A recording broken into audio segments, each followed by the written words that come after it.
Welcome to Horror Year, where every story is a journey into the unknown.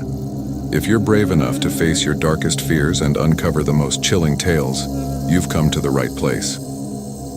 So, dim the lights, turn up the volume, and subscribe to Horror Year. Your journey into terror begins now. Since I was a child, October has always been my favorite month of the year, and any day of the week I would pick Halloween over Christmas. But I experienced something on this specific Halloween that I will never forget. Honestly, I was interested to see what other kinds of customers there were besides the typical Harry Potter devotees and folks who came in to taste our pumpkin spice lattes with a Halloween motif, which we served exclusively in October. Halloween was exciting, but I wasn't looking forward to the additional work because my manager would always simply go and on a family vacation. He installed a bell at the door so I would always know when a customer was leaving or entering the lobby. I expressed concern that I wouldn't be able to adequately attend to the customers in his absence, but he didn't hire someone else to help me. In case I ever needed to, he recently placed a camera overlooking the lobby so I could monitor things from his office. However, I still had to move quickly, particularly while retrieving supplies from the storage room, and the inability to obtain a strong phone connection there further discouraged me from staying longer than absolutely required. Even though it had been raining since the afternoon and it was far past midnight, trick-or-treaters continued to show up and ask for candy despite the weather. I turned out the lights as soon as I saw the last of the patrons depart, then hurried to the office to get the keys so I could lock the door and begin tidying up the lobby. But when I arrived to the office down the hall, I noticed something on the security camera's monitor. It was a ghostly Halloween costume wearer standing outside. First and foremost, I thought it was just someone taking a break from the rain while trick-or-treating or heading to a Halloween party. I chose to ignore it because it seemed less strange than normal because it was Halloween night. But the stranger had advanced toward the front door in the brief moment it took me to reach for the keys and turn back to the monitor. Although I was aware that the door was still unlocked, I didn't really have a good cause to get scared. I heard the front door open and close as I left the office. Anxiety overcame me as I silently withdrew back to the office to check the monitor and peered down the hallway. As expected, the unfamiliar person had now entered the lobby. Though my instinct warned me I might be in danger, the excessively optimistic part of me still wanted to think it was all a Halloween trick.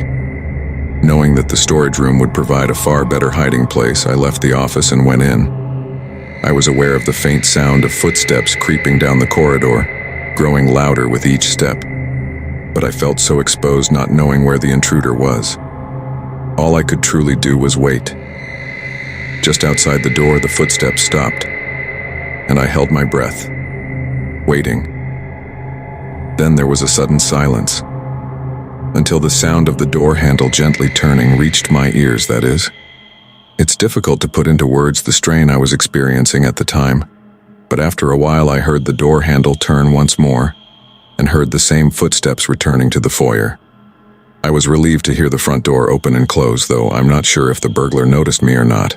I wasted no time in going back to the lobby to lock the front door, because I still had the keys in my pocket. Even after everything that had transpired, I wasn't sure if I should have called the police, especially since there was no way to identify the person, and the cash register wasn't tampered with. Maybe it was only a joke and I got too worked up over it.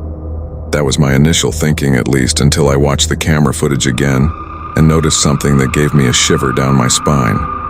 I thought the intruder had left the lobby when I heard the doorbells while I was hidden in the storage room. In reality, though, the door had only been opened and closed once to deceive me into believing I was secure and not imprisoned inside with an unknown individual. Though I'm still not entirely sure why, the office door suddenly slammed shut, frightening off the intruder. I still consider myself extremely fortunate that I had chosen to leave the keys in the front door, allowing the burglar to flee. Even though a year has passed and we still don't know who it was, I still enjoy Halloween despite what happened, even if telling this tale has made that night seem like it happened yesterday. And that brings us to the end of today's delightful story. I really hope it had you on the edge of your seat. If you liked this story, I'd really appreciate it if you could hit that like button.